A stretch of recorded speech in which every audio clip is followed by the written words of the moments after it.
The key card slid into the lock, but the door wouldn't budge.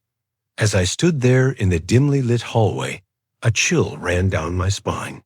Something was terribly wrong with room 237. I had arrived at the Pinewood Hotel late that evening, exhausted from a long day of travel.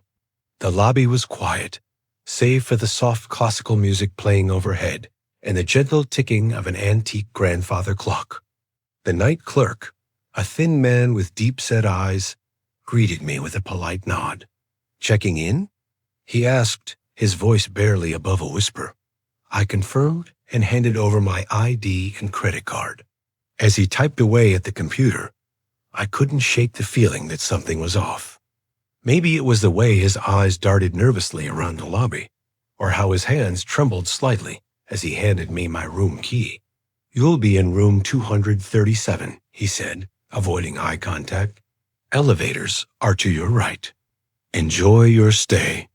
I thanked him and made my way to the elevators, dragging my suitcase behind me.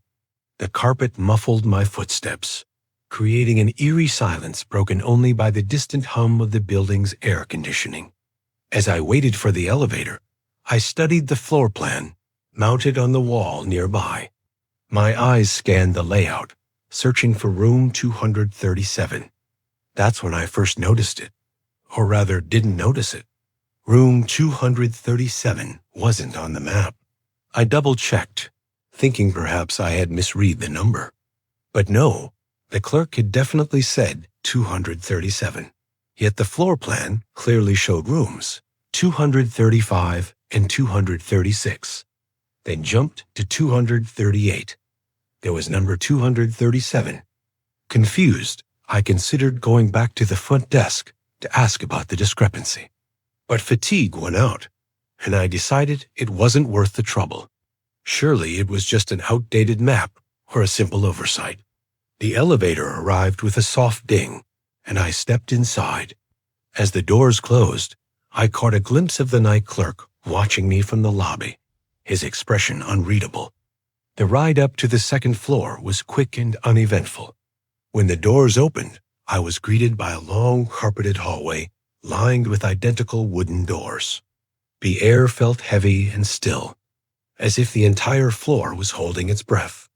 I made my way down the hall, my suitcase wheels creating a rhythmic thump against the carpet.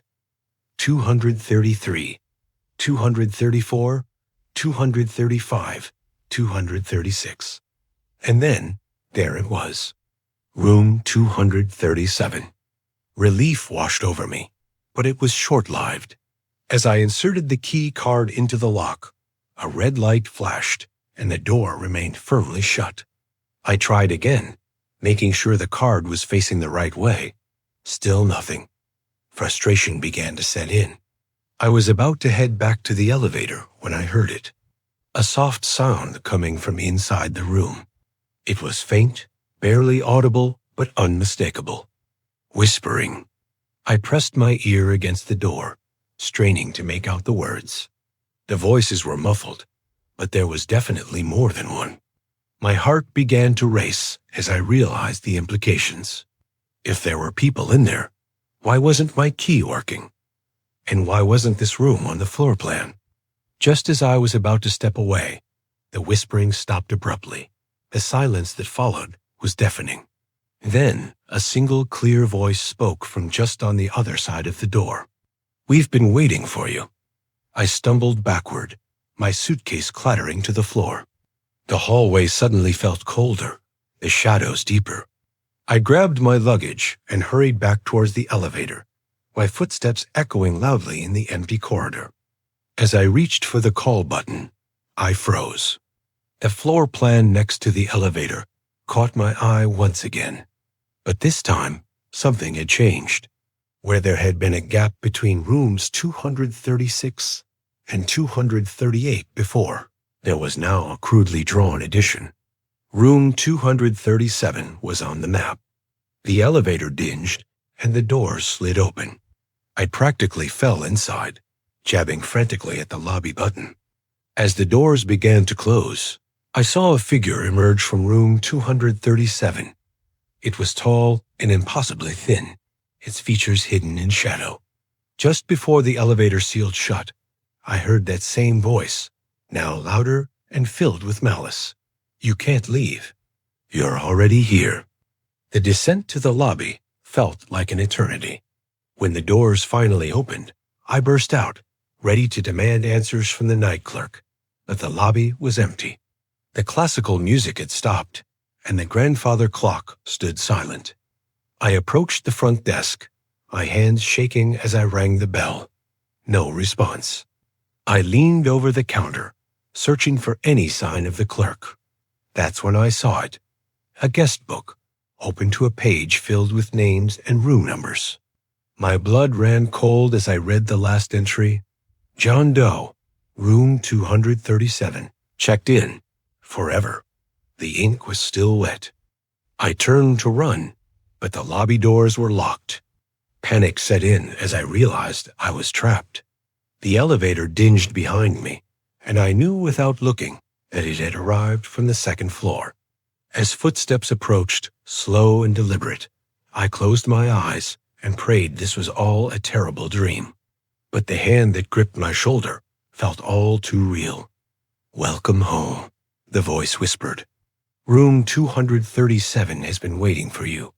I opened my eyes to find myself back in the hallway, standing in front of room 237. The door swung open, revealing a darkness so complete it seemed to swallow all light.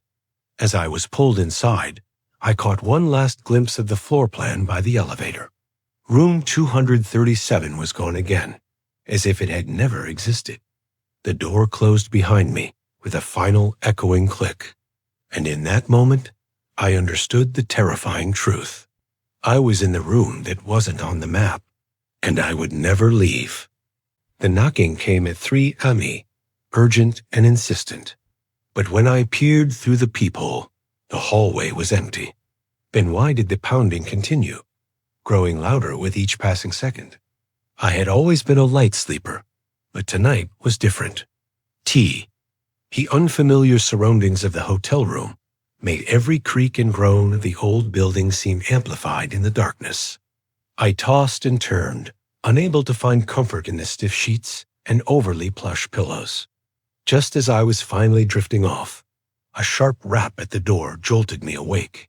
My heart leapt into my throat as I sat bolt upright, eyes straining in the pitch black. For a moment, I wondered if I had imagined it. But then it came again. 3 quick knocks in rapid succession. Fumbling for my phone on the nightstand, I squinted at the harsh glow of the screen. 3 a.m. Who could possibly be at my door at this hour? A chill ran down my spine as my mind raced through possibilities, each more unsettling than the last. I swung my legs over the side of the bed, wincing as my bare feet touched the cold floor. The knocking came again, more insistent this time. "Just a minute." I called out, my voice sounding small and frightened in the empty room. Cautiously, I made my way to the door. The carpet muffled my footsteps, but I could hear my own ragged breathing echoing in my ears.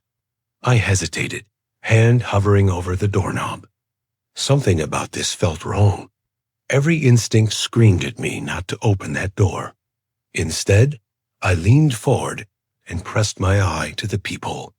The fisheye lens distorted the view, but I could clearly see the empty hallway beyond.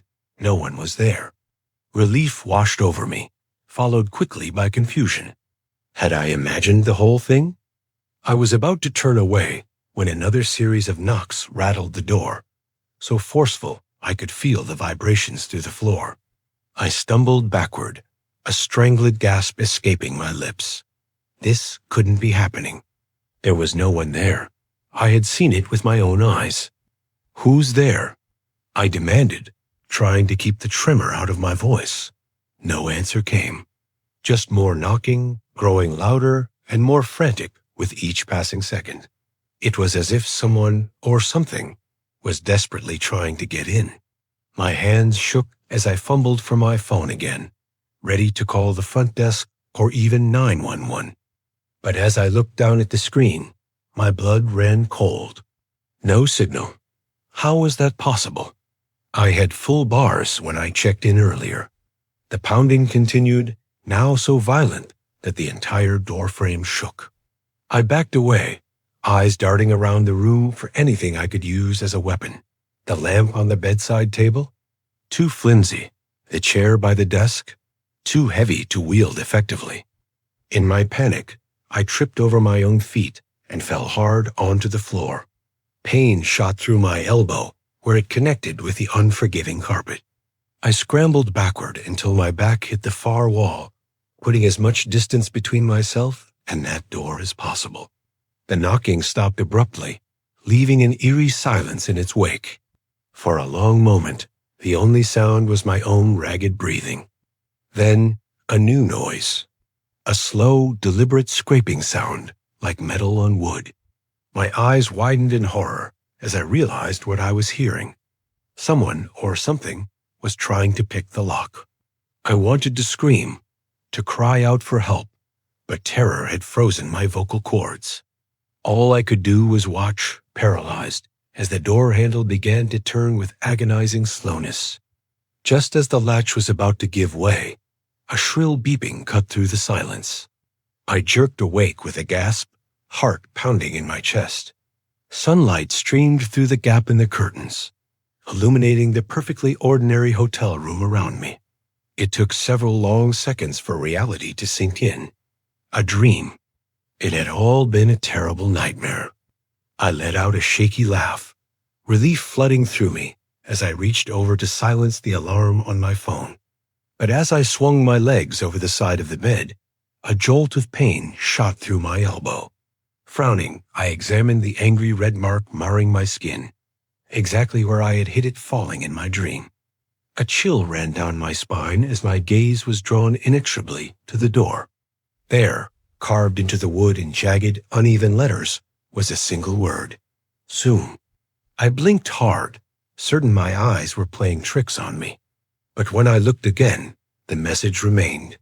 My hands trembled as I packed my bags with frantic haste, desperate to put as much distance between myself and this room as possible. As I hurried down the hallway toward the elevator, a maid's cart blocked my path. I muttered an apology, skirting around it. But as I passed, something caught my eye. There, among the cleaning supplies, was a set of lockpicks. Our eyes met for a brief moment. The maid's lips curled into a knowing smirk, revealing teeth that seemed just a little too sharp. I stumbled backward, nearly dropping my suitcase in my haste to get away. The elevator dinged its arrival, and I practically dove inside, jabbing frantically at the lobby button. As the doors slid closed, I caught one last glimpse of the maid. She raised her hand in a mocking wave, mouthing two words that made my blood run cold. See you soon. The rest of the day passed in a blur. I changed my flight, paying an exorbitant fee to leave immediately rather than stay another night in this city. But even as the plane lifted off, carrying me far away from that cursed hotel, I couldn't shake the feeling that this was far from over. That night, safely back in my own bed, I tossed and turned. Sleep eluded me, my mind replaying the events of the previous night over and over. Just as exhaustion was finally starting to pull me under, a sound jolted me back to full alertness. 3 sharp knocks at my bedroom door. I lay there, frozen in terror, hardly daring to breathe. It couldn't be. I was home, safe in my locked apartment on the 10th floor. There was no way. The knocking came again, more insistent this time. With trembling hands, I reached for my phone to call for help, but as the screen lit up, my heart nearly stopped. 3 mm. As if in slow motion, I watched as the door handle began to turn. And I knew, with bone-deep certainty, that this time it wasn't a dream. Whatever had been trying to get in last night had followed me home. And this time, there would be no waking up. The whispers came from the vent, soft yet unmistakable. They knew my name. I've always been a light sleeper, especially in unfamiliar places. That's why I noticed it immediately when I woke up in the middle of the night during my business trip to Chicago. At first, I thought it was just the usual noises of a hotel, distant footsteps, a hum of the air conditioning, maybe a TV from another room. But as I lay there in the darkness, trying to will myself back to sleep, I heard something that made my blood run cold. It was my name, whispered, coming from the air vent near the ceiling. I froze, convinced I must have imagined it. The clock on the nightstand glowed an eerie 3:17 I held my breath, straining to listen. For a long moment, there was nothing but silence. Then I heard it again. 2 distinct voices, barely above a whisper, saying my name. Michael. Michael ... My heart began to race. I sat up slowly, eyes locked on the metal grate of the vent. The voices were so clear, as if the speakers were right on the other side of the wall. But that was impossible. I distinctly remembered the front desk clerk mentioning that the room next door was vacant for renovations. Hello? I called out hesitantly, immediately regretting breaking the silence. The whispering stopped abruptly. I reached for the bedside lamp with trembling fingers, flooding the room with harsh light. Everything looked normal. My suitcase in the corner, laptop on the desk, curtains drawn tight against the Chicago skyline. But the vent, I couldn't tear my eyes away from it. Gathering what little courage I had, I got out of bed.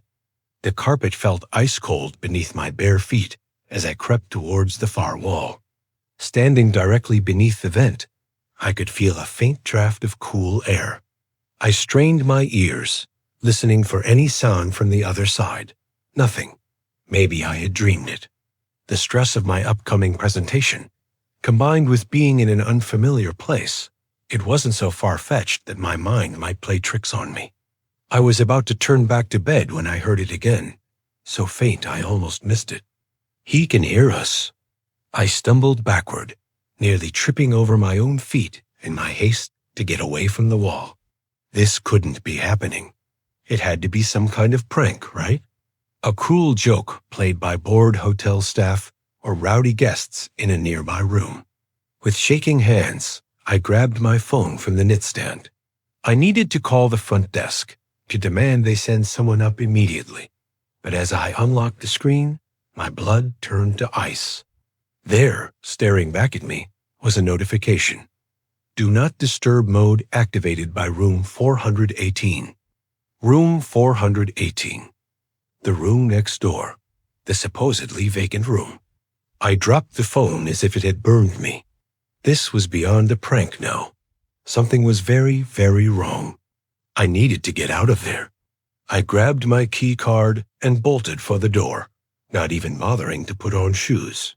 But as I reached for the handle, I heard a sound that stopped me dead in my tracks. It was coming from the hallway outside, the unmistakable sound of footsteps.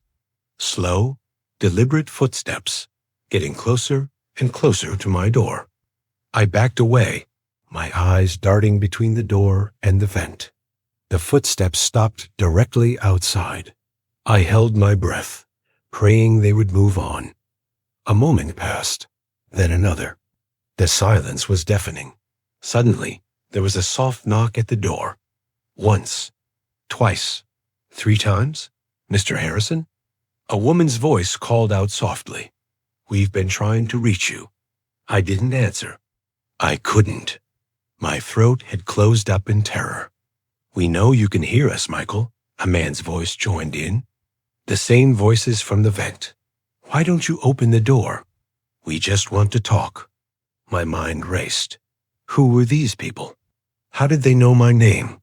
What did they want? I looked around frantically for a weapon. Anything I could use to defend myself. The lamp? Too unwieldy? My belt? Not sturdy enough. It's rude to ignore your guests, Michael. The woman's voice took on a harder edge. We've come such a long way to see you. The door handle began to turn slowly. I had forgotten to engage the security latch. In a panic, I lunged for the bathroom, slamming and locking the door behind me. I pressed my back against it, chest heaving as I tried to catch my breath. From the other room, I heard the main door open. Footsteps entered, 2 sets. They moved around the room slowly, methodically.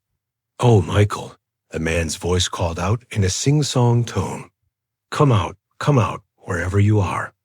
I looked around desperately. The bathroom window was far too small to climb through. I was trapped. The footsteps approached the bathroom door. A gentle knock. "We know you're in there, Michael," the woman said. "Don't you want to know why we're here? What we have to tell you?" My mind raced. What could they possibly want? I had never been involved in anything illegal or dangerous.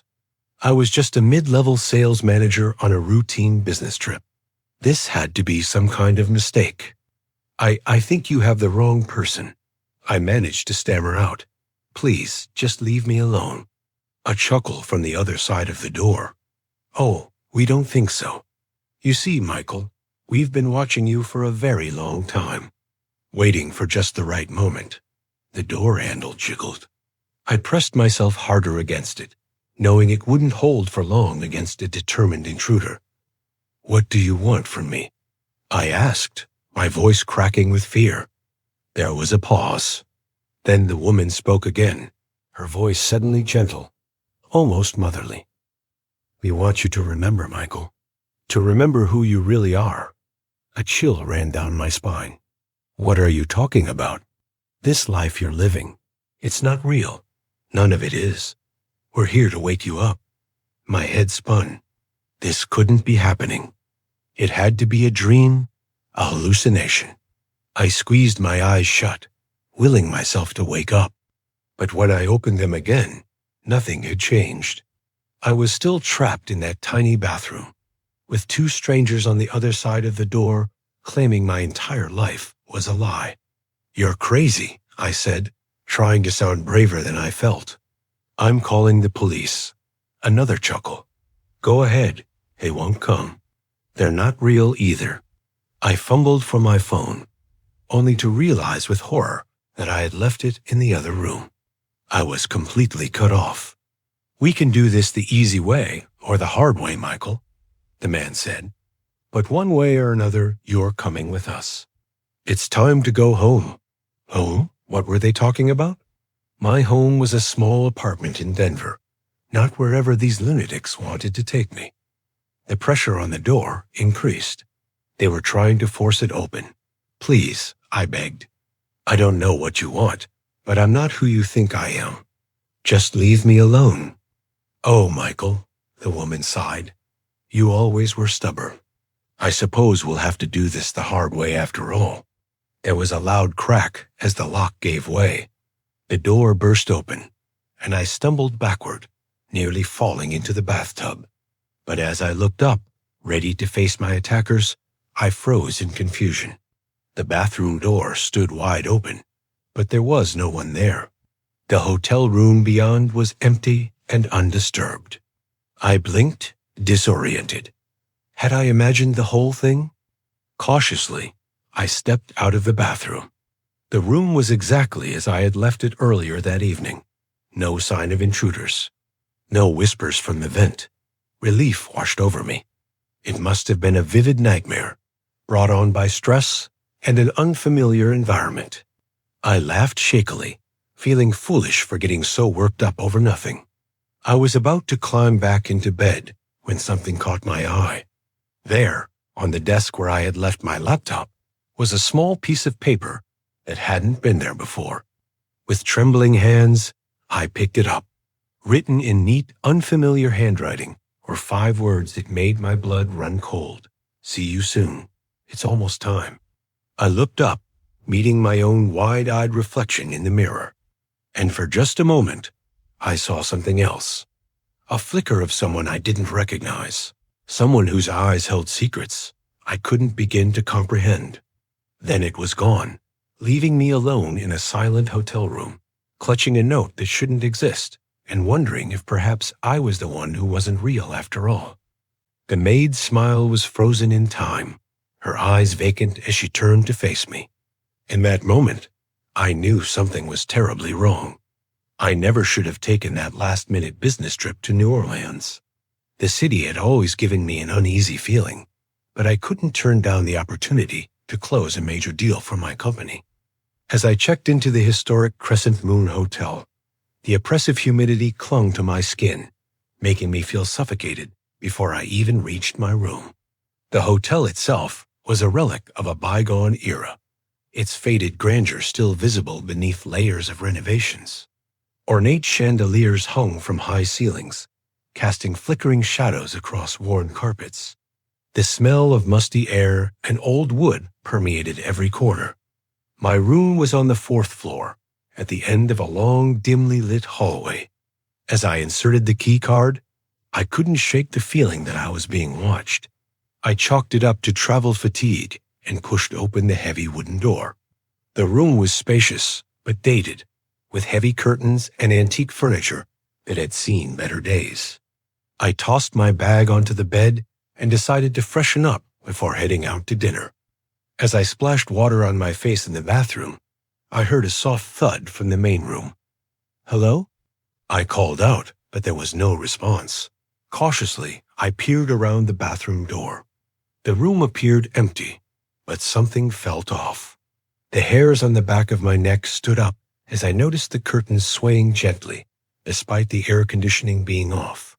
Shaking off my paranoia, I grabbed the ice bucket and stepped into the hallway. The corridor seemed even darker now, the old-fashioned wall sconces casting eerie shadows. As I walked towards the ice machine, I could have sworn I heard whispered voices coming from behind closed doors. When I returned to my room a few minutes later, I froze in the doorway. A woman in a maid's uniform was tidying up, her back to me as she smoothed out the bedspread. Relief washed over me. Of course, it was just housekeeping. "Oh, I'm sorry," I said. "I didn't realize you'd be coming by so late." The maid turned slowly, and my blood ran cold. Her face was unnaturally pale, almost translucent in the dim light. Her eyes, dark and hollow, seemed to look right through me. A smile played at the corners of her mouth, but it never reached those lifeless eyes. "Everything is in order, sir," she said in a voice that sounded distant and echoing. "Is there anything else you require?"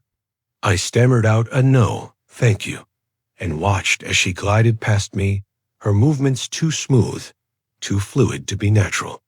As she disappeared down the hallway, I noticed that her footsteps made no sound on the creaking floorboards. Unsettled, I decided to speak with the front desk. The night manager, an older gentleman with a weathered face, listened patiently as I described the maid.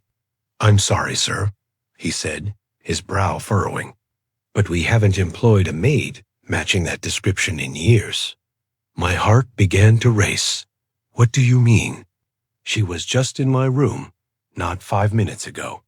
The manager's expression shifted from confusion to concern. "Sir, I can assure you that no member of our staff has entered your room this evening. Perhaps you were mistaken?" But I knew what I had seen. As I rode the elevator back to my floor, my mind raced with possibilities. Was I losing it? Had the stress of work finally caught up with me? When I reached my room, I hesitated before inserting the key card. Taking a deep breath, I pushed open the door.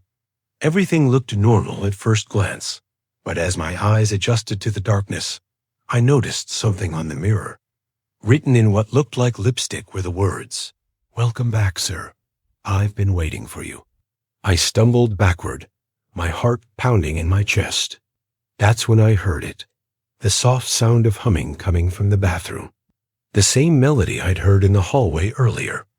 With trembling hands, I reached for my phone to call the front desk, but the screen remained black. Dead. I lunged for the room phone, but the line was silent. No dial tone. The humming grew louder, and I saw the bathroom door begin to open slowly. Panic overtook me, and I bolted from the room, not stopping until I reached the lobby. The night manager looked up in alarm as I burst through the stairwell door, out of breath and wild-eyed. "Sir, are you all right?" he asked, coming around the desk. Between gasps, I tried to explain what had happened. The manager's face grew pale as I spoke, and he exchanged a worried glance with the bellhop. "I think perhaps we should call the police," he said quietly. As we waited for the authorities to arrive, the manager reluctantly shared a story I wish I'd never heard. Decades ago, a young maid had been brutally murdered in one of the rooms on the fourth floor. Her killer was never found, and since then, there had been whispers of strange occurrences. Guests reporting items moved, unexplained noises, and glimpses of a woman in an old-fashioned uniform. But nothing like this, the manager said, shaking his head. Never anything like this. The police arrived and took my statement, but I could tell they were skeptical. They searched my room and found no evidence of an intruder, no lipstick on the mirror. The phones worked fine. My own phone suddenly had power again. I checked out that night, despite the hotel's offer of a different room. As I waited for a taxi, I couldn't shake the feeling of being watched. Just before I climbed into the car, I glanced up at the fourth floor. There, in the window of my former room, I saw a figure. A woman in a maid's uniform, her pale face pressed against the glass, those hollow eyes fixed on me. The taxi driver had to call my name twice before I snapped out of my trance. As we pulled away from the curb, I resisted the urge to look back. But in the rearview mirror, I caught a glimpse of something that made my blood run cold. The maid was standing on the sidewalk, her form flickering like a candle flame in the wind. And she was smiling. I never returned to New Orleans after that night.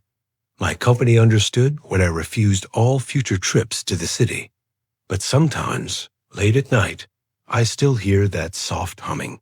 And I wonder if she's still there, waiting in that room on the fourth floor, ready to welcome the next unsuspecting guest. Because in that old hotel, where the past refuses to stay buried, some maids never truly leave their post. And for one unfortunate soul each night, the turn-down service comes with a terrifying price. The mirror rippled like water, and for a split second, I swore I saw someone else staring back at me. But that was impossible, wasn't it? I had just checked into the Pinewood Hotel after a long day of driving. It was a quaint little place, tucked away in a small town I'd never heard of before. The kind of place you stumble upon when you're too tired to keep going and just need a bed for the night. The lobby was empty when I arrived, save for a bored-looking clerk who barely looked up from his phone as he handed me the key to room 237. The hallways were dimly lit and eerily quiet as I made my way to my room. The faded floral wallpaper and worn carpet had clearly seen better days. But I was too exhausted to care about aesthetics. All I wanted was a hot shower and a soft pillow. As I entered the room, a musty smell hit my nostrils. It wasn't overpowering, just old, like the scent of forgotten memories. I flicked on the lights, illuminating a space that looked like it hadn't been updated since the 1970s. The bedspread was in garish orange and brown pattern, and a small tube TV sat on a rickety dresser. I sighed, dropping my bag on the bed and heading straight for the bathroom. The fluorescent light flickered to life, revealing chipped tiles and a slightly stained sink. But it was clean enough, and the promise of hot water was too tempting to resist. I turned on the shower, letting steam fill the small space as I began to undress. That's when I caught a glimpse of movement in the mirror out of the corner of my eye. I froze, my shirt half unbuttoned, and slowly turned to face my reflection. Everything seemed normal at first. Just me, looking tired and disheveled after a long day on the road. But as I raised my hand to continue unbuttoning my shirt, a chill ran down my spine. My reflection's hand didn't move. I blinked hard, certain I was seeing things. Lack of sleep and too much caffeine, I told myself. But when I opened my eyes again, the disconnect was unmistakable. While I stood stock still, my reflection's eyes darted around the room, a look of confusion and growing panic on its face. My heart began to race as I watched this impossible scene unfold. The steam from the shower made the mirror fog slightly, but it did nothing to obscure the horror before me.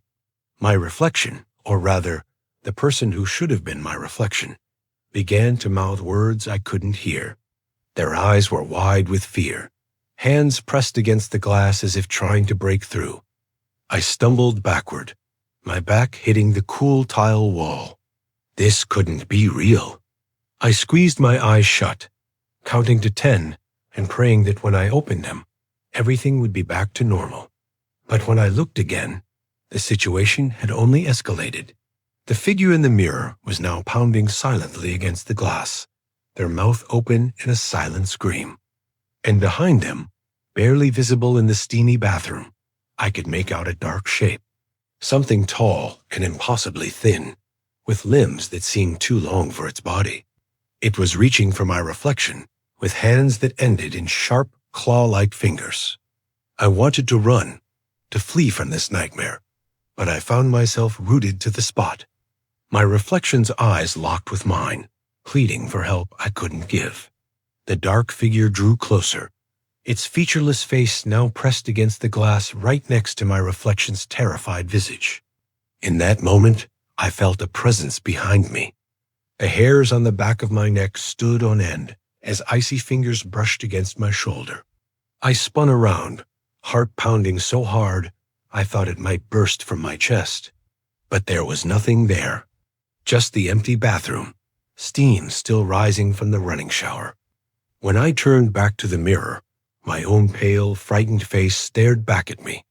My reflection moved in perfect sync once more, mimicking my shaky breaths and trembling hands. But something had changed. The eyes that looked back at me seemed different, older somehow, haunted. I fled the bathroom, slamming the door behind me. I grabbed my bag and ran from the room, not stopping until I reached my car. As I peeled out of the parking lot, I caught a glimpse of movement in my rearview mirror.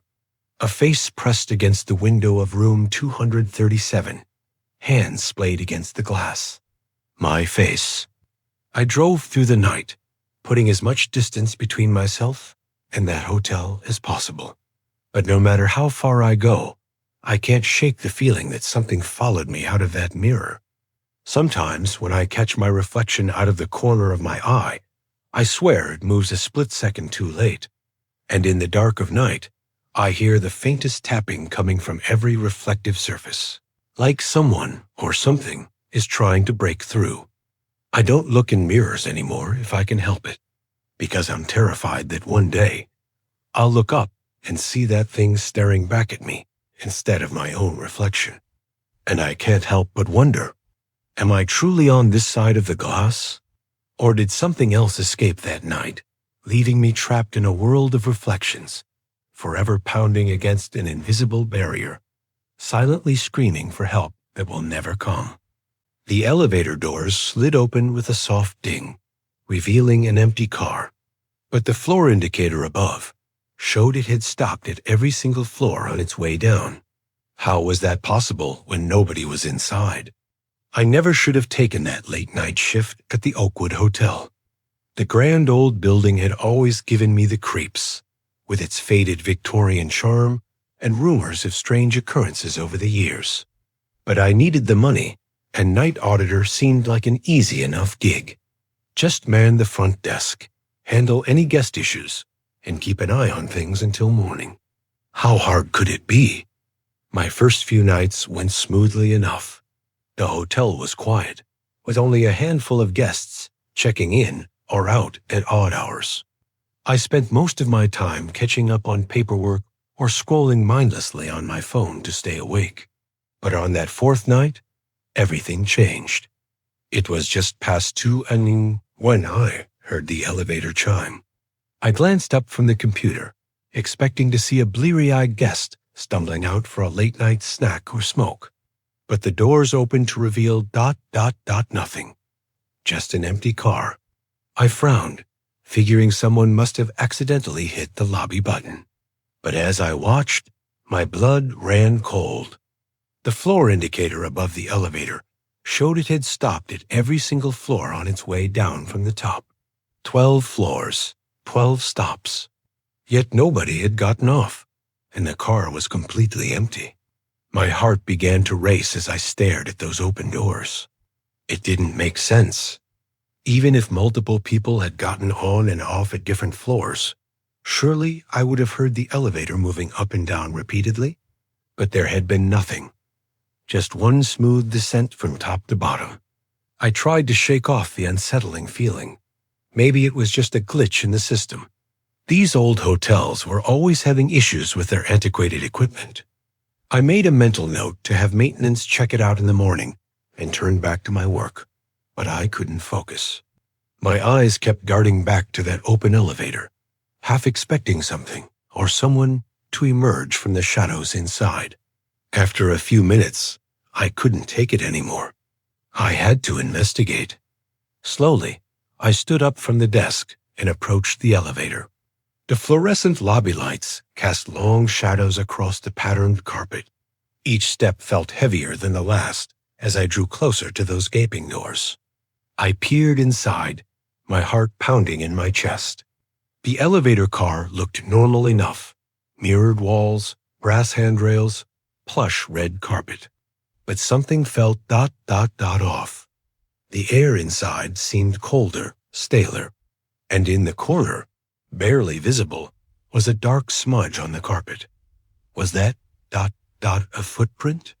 Before I could look closer, the door suddenly slammed shut with a bang that echoed through the empty lobby. I jumped back, my pulse racing. What the hell was going on? I watched in horror as the floor indicator lit up again. The elevator was moving, stopping at each floor on its way back up to the top, but I hadn't pressed any buttons. And there was still no one inside. As it reached the top floor, I heard a faint sound coming from inside the shaft. It started as a low moan, barely audible, but it grew louder with each passing second, transforming into an agonized wail that made the hairs on the back of my neck stand up. I stumbled backwards, my legs shaking. This couldn't be happening. It had to be some kind of sick prank. But deep down, I knew it wasn't. Something was very, very wrong in this hotel. The screaming abruptly cut off as the elevator reached the lobby again. For a long moment, everything was deathly silent. Then, with a soft ding, the doors slid open once more. I couldn't breathe. I couldn't move. I could only stare in frozen terror at what awaited me inside that elevator car. It was empty.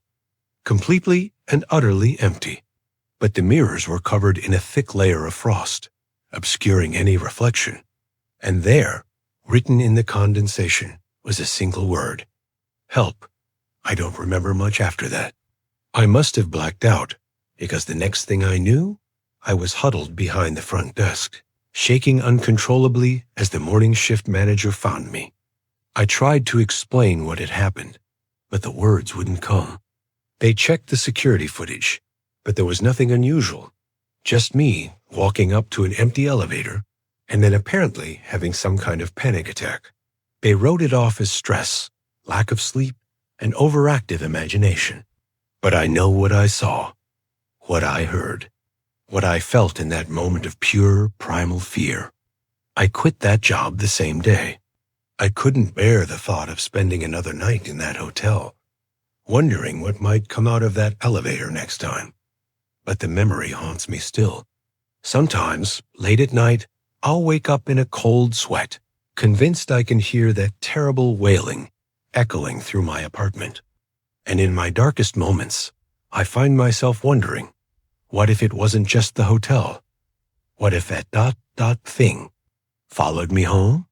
I try to tell myself it's just my mind playing tricks, that elevators don't move on their own and certainly don't carry phantom passengers. But then I remember that frost-covered mirror, that plea for help written by an unseen hand. And I know, with chilling certainty, that some questions are better left unanswered. Some doors are better left closed. Because once you've glimpsed what lies beyond, there's no going back. The darkness has seen you too, and sooner or later, it will come for you. So the next time you're alone in an elevator late at night, and you feel that sudden chill in the air, Don't look up. Don't look in the mirrors. And whatever you do, don't answer if you hear someone calling for help, because it might not be who or what you think it is. Just pray the doors open quickly and hope that whatever was riding with you doesn't follow you out. The phone rang at midnight, its shrill tone piercing the silence of my hotel room. Little did I know that answering it would plunge me into a nightmare I couldn't escape. I had checked into the Pinewood Hotel earlier that evening, exhausted from a long day of travel. The lobby was grand, with crystal chandeliers and plush carpets, but something about the place felt off. The receptionist's smile never quite reached her eyes, and the hallways seemed to stretch on endlessly, lined with identical doors. My room was comfortable enough, a standard double with all the usual amenities. I unpacked quickly, took a hot shower, and collapsed into bed, hoping to catch up on some much-needed sleep before my morning meeting. The ringing startled me awake. Groggy and disoriented, I fumbled for the bedside phone, my hand trembling slightly as I brought the receiver to my ear. "Hello?" I mumbled, my voice thick with sleep. "Good evening, sir," a cheerful female voice chirped. "This is the front desk. We're calling to inform you that you've been selected for our complimentary midnight room service. Would you like us to send something up?" I blinked, trying to process the information. Free food? It seemed too good to be true, but my growling stomach overruled any suspicion. Sure," I replied. "What do you have?" "Our chef's special tonight is a deluxe cheeseburger with truffle fries," the voice continued smoothly. "Would that be acceptable?" My mouth watered at the thought. "That sounds perfect, thank you." "Excellent choice, sir. Your meal will be delivered shortly. Enjoy your stay at the Pinewood." The line went dead before I could respond. I sat up, switching on the bedside lamp and running a hand through my disheveled hair. The red numbers on the digital clock confirmed it was just past midnight. It seemed an odd time for room service, but I wasn't about to complain about free food. I waited, my anticipation growing with each passing minute. The silence in the room felt oppressive, broken only by the soft hum of the air conditioning. After about 15 minutes, a gentle knock at the door made me jump. "Room service," a muffled voice called. I padded across the room, my bare feet sinking into the plush carpet. As I reached for the door handle, a chill ran down my spine. Something didn't feel right, but I couldn't put my finger on what was bothering me. Shaking off the feeling, I opened the door. The hallway was empty. Confused, I stepped out into the corridor, looking both ways. There was no sign of anyone, no cart laden with food, not even the sound of retreating footsteps. The fluorescent lights buzzed softly overhead, casting a sickly glow on the faded wallpaper. "Hello?" I called out, my voice echoing slightly. No response. A wave of unease washed over me. I retreated back into my room, double-checking that the door was locked behind me. Sleep suddenly seemed very far away. I tried to rationalize the situation. Maybe there had been a mix-up in the kitchen, or perhaps the staff member had gone to the wrong room. I considered calling the front desk, but decided against it. I didn't want to make a fuss over free food. I hadn't even ordered in the first place.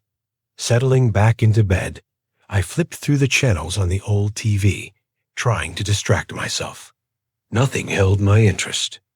The shadows in the corners of the room seemed to deepen, and every creak of the building made me flinch. Just as I was starting to doze off again, another knock jolted me awake.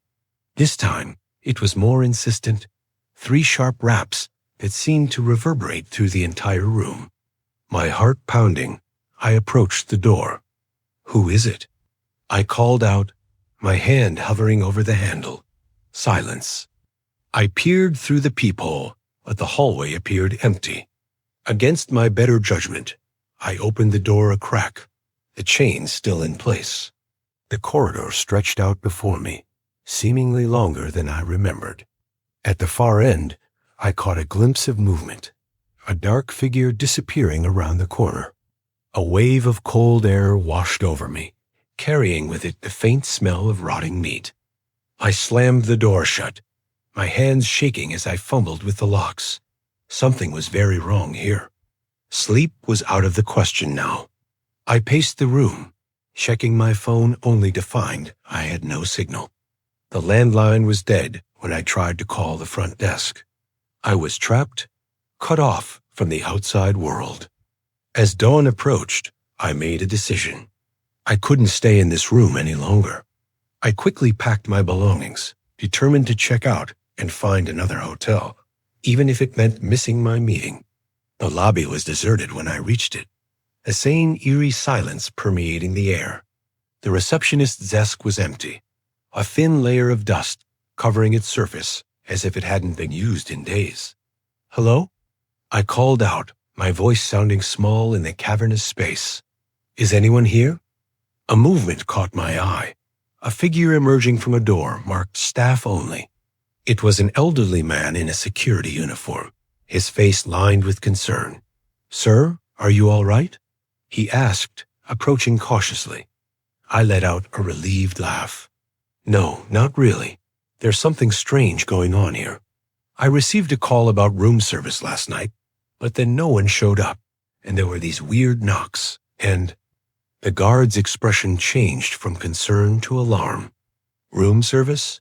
Sir, our restaurant closed permanently months ago. We haven't offered room service since then." My blood ran cold. I got a call from the front desk at midnight. The old man shook his head slowly. "That's impossible. Our phone lines have been down for repairs since yesterday afternoon, and there's no night staff here anymore. I'm the only one on duty overnight." I felt the color drain from my face as the implications sank in. If it wasn't the hotel staff, then who or what had called my room? Who had knocked on my door in the middle of the night? The security guard must have seen the panic in my eyes. He placed a comforting hand on my shoulder. "Listen, son, you're not the first guest to experience unusual things here. This place has a history, you see, things that can't be explained." I swallowed hard, my mouth suddenly dry. "What kind of things?" He sighed, his eyes distant, voices in empty rooms, footsteps in the halls when no one's there. And yes, phantom phone calls. Some say it's the spirits of those who never checked out, if you catch my meaning. A chill ran down my spine. I wanted to dismiss it as superstition, but after what I'd experienced, I couldn't shake the feeling that there was some truth to his words. I think I need to leave," I stammered, gripping my suitcase tightly. The guard nodded sympathetically. "Probably for the best. But sir, a word of advice. Be careful what you answer in the night. Not every call is meant for the living."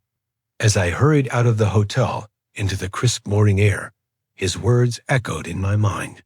I've never been able to shake the memory of that night, the phantom call, the knocks that went unanswered.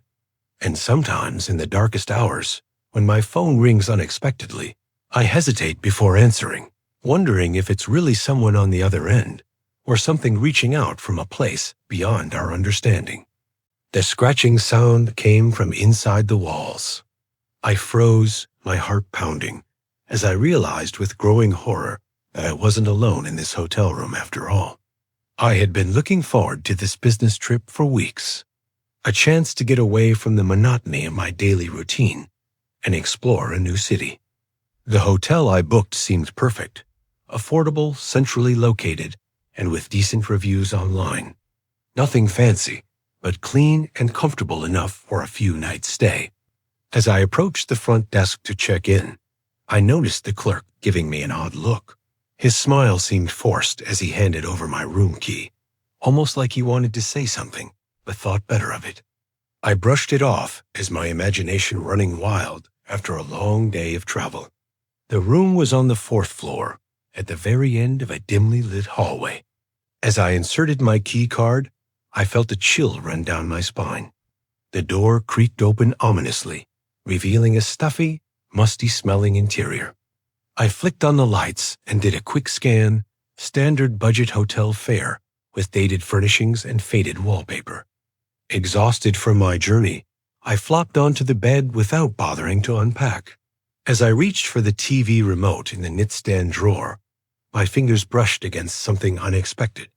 Curious, I pulled out a small stack of crumpled papers covered in frantic scribbles.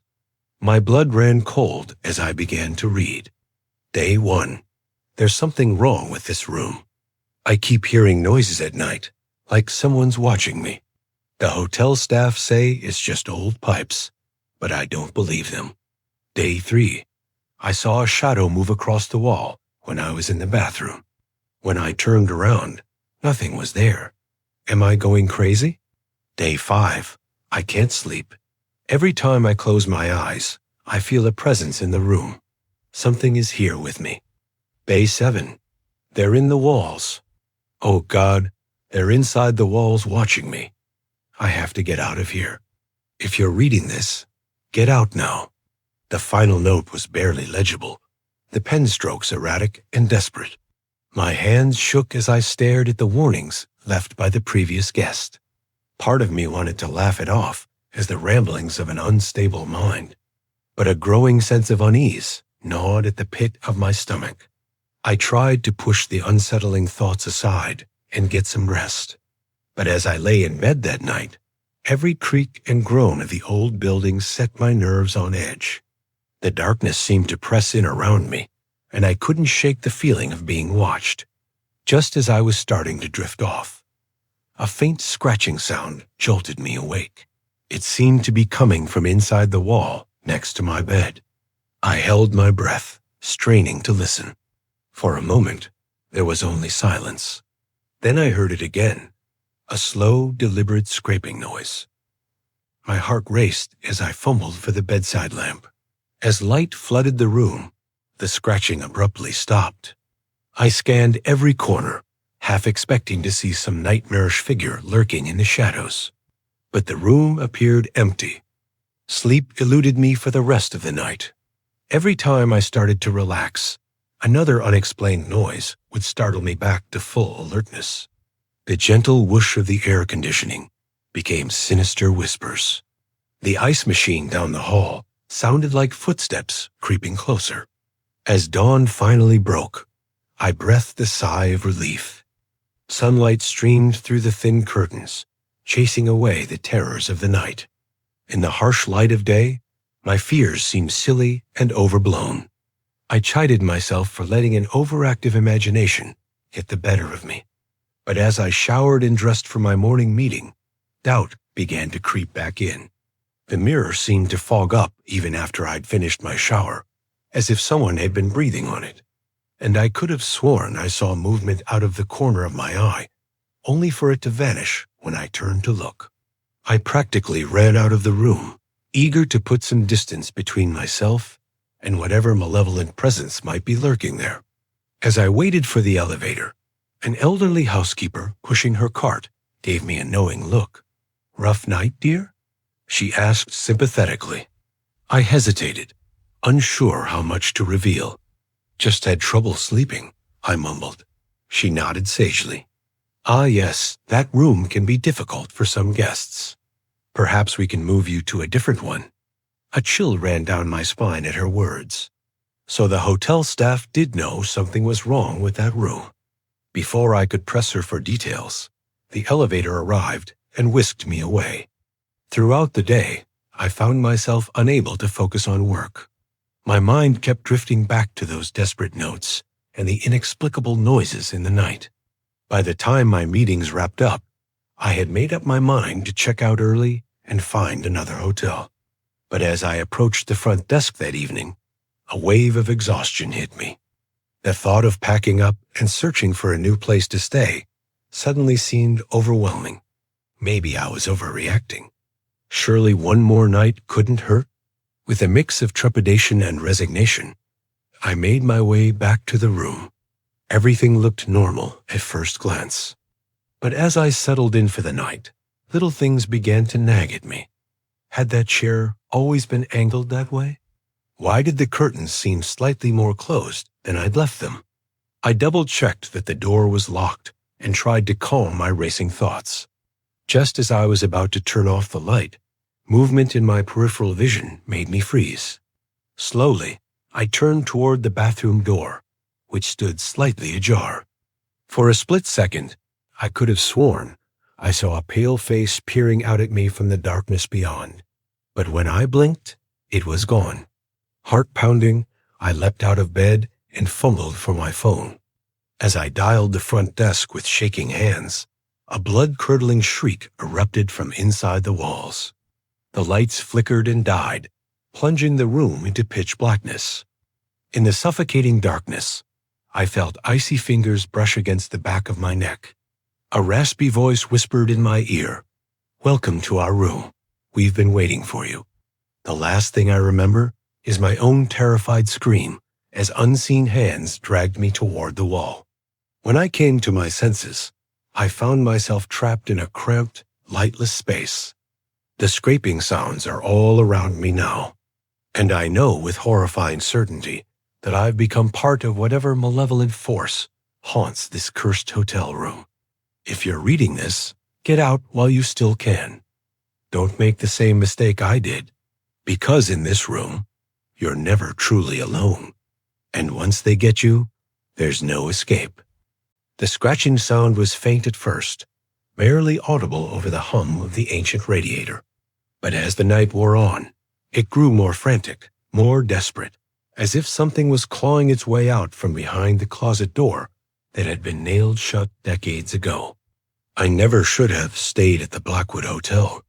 The moment I stepped into the lobby, with its faded Victorian wallpaper and musty smell of decay, I felt a chill run down my spine.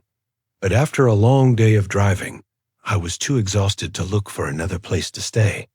The elderly clerk at the front desk peered at me over his wire-rimmed glasses as I signed the guest book. His gnarled hands trembled slightly as he handed me an old brass key. "Room 237, he wheezed. "Top of the stairs, end of the hall." He hesitated, then added, "And sir, best to keep to your room after dark.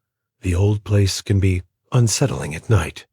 I nodded politely, chalking his warning up to the eccentricities of small-town hotel owners. If only I had heeded his words.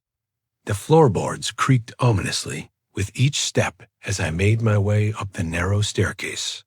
The dim hallway was lined with faded portraits of stern-faced men and women, their eyes seeming to follow me as I walked past. Room 237 was at the very end, its peeling door slightly ajar. The room itself was small but tidy, with heavy velvet curtains and an ornate four-poster bed. An antique writing desk sat in one corner, while a tall wardrobe dominated the opposite wall. But it was the closet door next to the wardrobe that immediately drew my attention. Unlike the rest of the room's polished woodwork, this door was rough and unfinished. More alarmingly, it had been crudely nailed shut with long iron spikes driven deep into the frame. As I moved closer to inspect it, I noticed a series of deep scratches gouged into the wood around the handle. A chill ran through me as I ran my fingers over the marks. They looked disturbingly like claw marks, as if something had been desperately trying to get out, or perhaps trying to keep something in. I quickly pulled my hand away and tried to put it out of my mind. It was probably just an old storage closet that had been sealed off. I told myself, nothing to worry about. Still, I couldn't shake the uneasy feeling as I unpacked and got ready for bed. Sleep came fitfully that night. The unfamiliar creaks and groans of the old hotel kept startling me awake. But it was sometime after midnight when I heard it, a soft scratching sound coming from the direction of the sealed closet. At first, I dismissed it as mice in the walls. But as I lay there listening, the scratching grew more distinct, more deliberate.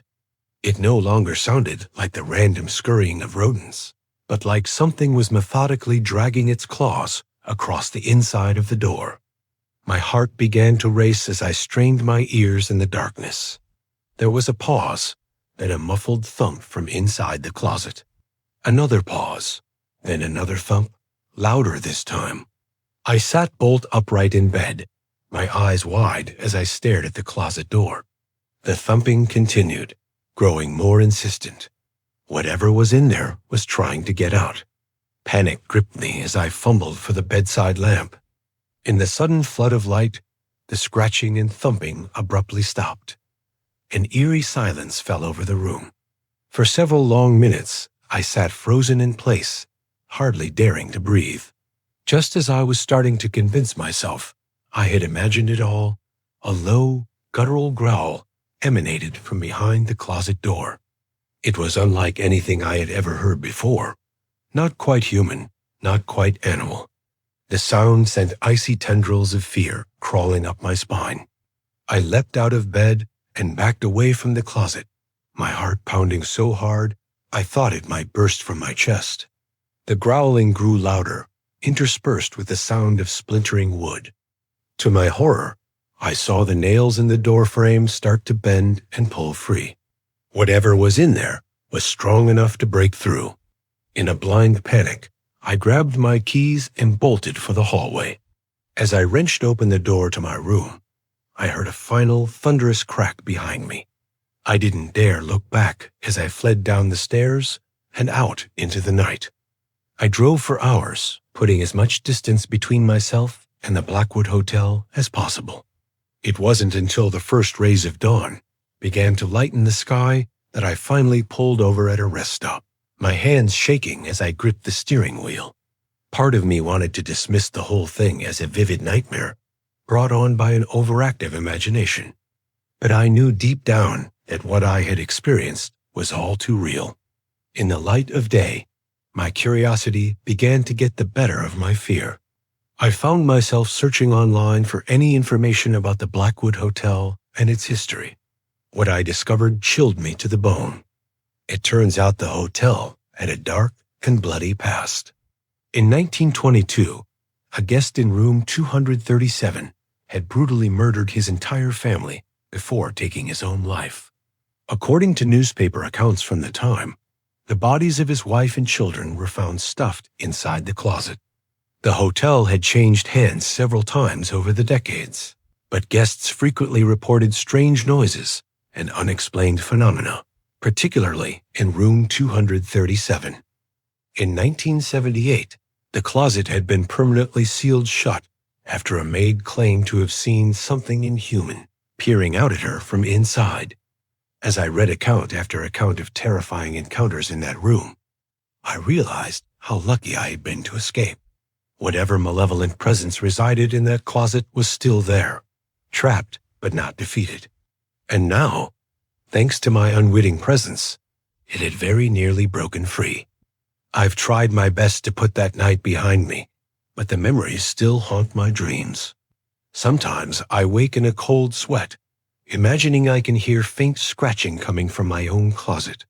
And in those moments between sleep and waking, I'm gripped by the terrifying certainty that one day, whatever was in that hotel room will find me again. Only next time, there will be no escape. The key rattled in the lock, echoing through the empty hallway, but the door never opened. I've always been a light sleeper, which is why I heard it in the first place. The unmistakable sound of a key turning in a lock, followed by the soft thud of luggage being dragged across carpet. It was 2:37 a.m., according to the glowing red numbers on the bedside clock, and I was wide awake in my hotel room, staring at the ceiling. At first, I didn't think much of it. People check in and out of hotels at all hours, especially in a busy city like this one. But something about the frantic energy I sensed from the other side of the wall made me uneasy. I could hear muffled cursing, the rustle of clothing being hastily shoved into bags, and what sounded like panicked breathing. Curiosity got the better of me. I crept out of bed and tiptoed to the peephole in my door. The hallway was dimly lit, casting long shadows that seemed to writhe and twist in the corners of my vision. That's when I saw him. A man, probably in his mid-40s, was struggling with two large suitcases. His hair was disheveled, his shirt half untucked, and there was a wild look in his eyes that made my skin crawl. He kept glancing over his shoulder, as if expecting someone or something to come charging down the hallway after him. As I watched, he fumbled with his room key, dropping it twice before managing to lock the door. Then, without a backward glance, he hurried towards the elevators, dragging his luggage behind him. The wheels made a soft whirring sound on the carpet, punctuated by the man's ragged breathing. I stood there for a long moment after he disappeared from view, my heart pounding in my chest. What could have spooked him so badly that he'd flee in the middle of the night? Part of me wanted to open my door and investigate, but a deeper, more primal part of my brain screamed at me to stay put. I didn't sleep much that night. Every creak and groan of the old hotel building set my nerves on edge. When sunlight finally started to filter through the curtains, I breathed a sigh of relief.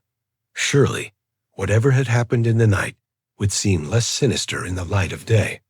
At breakfast, I couldn't help but scan the dining room, looking for the man I'd seen. There was no sign of him. Gathering my courage, I approached the front desk, where a cheerful young woman greeted me with a smile. "Excuse me," I said, trying to keep my voice casual. "I was wondering if you could tell me about the guest who checked out last night. The one in the room next to mine?" Her brow furrowed in confusion. "I'm sorry, sir, but no one checked out last night. In fact, the room next to yours has been vacant for over 2 weeks now." A chill ran down my spine. That's impossible. I saw him. He was leaving with his luggage around 2:30 this morning. The receptionist's smile faltered slightly. She tapped at her computer for a moment before looking back up at me. "I'm afraid you must be mistaken. Our records show that room 237 has been empty since the 15th of last month. Are you sure it wasn't a dream?"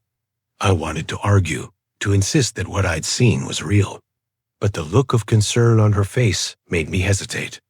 Maybe I had dreamed it. Maybe the stress of my business trip and too much late-night coffee had played tricks on my mind. "Right," I said, forcing a laugh. "Must have been a dream. Sorry to bother you." I retreated to my room, feeling unsettled. As I packed my own bags, I was due to check out that afternoon. I couldn't shake the memory of the man's terrified expression. Dream or not, it had felt so real.